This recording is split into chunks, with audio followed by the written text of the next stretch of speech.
नहीं करने वाले परेशान होते, बोलते उमर भाई, जैसे ये कमेंट आया कि उमर भाई हमारी सिलाई मशीन नीचे दाना देती है। मैं वीडियो बनाता हूँ लेकिन आगे पीछे हो जाती है, इतनी सारी वीडियोस है, आईडी पे वीडियो ज़्यादा हो गई है, तो मैं आपके लिए एक वीडियो और बना देता हूँ। जैसे कमेंट किया था कि उमर भाई हमारी सिलाई मशीन जो है, जब सिलाई करते हैं, सिलाई करते वक्त सिलाई मशीन कर रही होती है, ऊपर की सिलाई तो सही कर रही होती है मशीन, लेकिन नीचे जो है ये मशीन में दाना टाइप आ रहा होता है। देख रहे हैं आप, ये दाना आ रहा होता है, नीचे गुच्छा भी आता है, दाना भी आता है।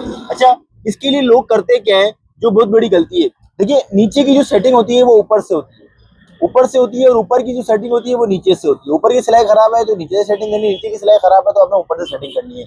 और अगर आपकी मशीनों में इस तरह की कोई और फॉल्ट भी आते हैं तो आप मुझे कॉमेंट सेक्शन में पूछ सकते हैं। अच्छा, इसके लिए आपने क्या करना है, यहाँ से आपने धागे को करना है टाइट। नीचे की सिलाई खराब है, आपने यहाँ से धागे को करना है टाइट। यहाँ से धागा आपको नॉर्मल टाइट करना है, इतना टाइट कि दाना आपकी मशीन से खत्म हो जाए।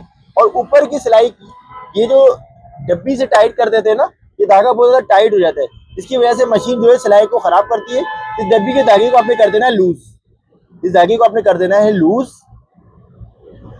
ये लूज हो जाएगा धागा नॉर्मल, इतना लूज चाहिए हमें, ये ज्यादा लूज हो गया, इतना लूज चाहिए हमें कि जो है हमारी मशीन जो है सिलाई को फिनिशिंग से करे। इसके बाद आपने इस बॉबिन केस को लगा देना है इधर।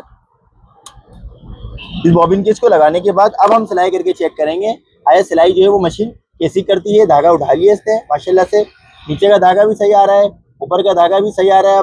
अब आपको इसकी सिलाई कर दिखाते हैं। ये देखिए, अब जब हम मशीन में सिलाई करेंगे, देखिए आप, ये ऊपर की सिलाई फिनिशिंग वाली सही आ गई, नीचे की सिलाई फिनिशिंग वाली सही आ गई, दाने का मसला जो हल हो गया। अगर इस तरह के फॉल्ट आ रहे हैं आप मुझे कमेंट सेक्शन में बताएं, मैं मसरूफ होता हूँ, जिस वक्त मिलेगा मैं आपके लिए जरूर वीडियो इंशाल्लाह बनाया करूँगा।